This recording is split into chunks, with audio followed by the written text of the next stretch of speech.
حیا کا جب بھی ذکر ہو تو ہمارے معاشرے میں اکثریت کی سوچ کا محور صرف عورت کی ذات بن جاتی ہے، جبکہ حیادار ہونا مرد بھی اتنا ہی لازم ہے جتنا کہ عورت پر۔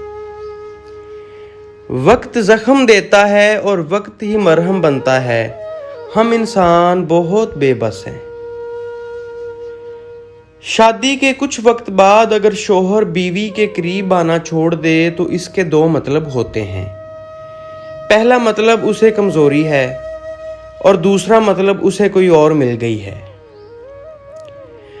عورت کے دل میں شہوت اس وقت بڑھتی ہے جب اس کا پیٹ بھرا ہوا ہو، اور مرد کے دل میں شہوت اس وقت ہوتی ہے جب وہ غلط سنتا اور غلط کرتا ہے۔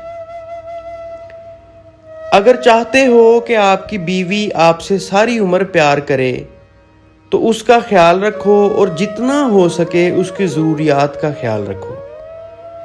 دوستو، اگر میری یہ ویڈیو آپ کو پسند آئی ہو تو پلیز اس کو زیادہ سے زیادہ لائک کریں، اور میری اس طرح کی مزید ویڈیوز اور کہانیوں کے لیے میرے چینل کو لازمی سبسکرائب کر لیں۔ شکریہ۔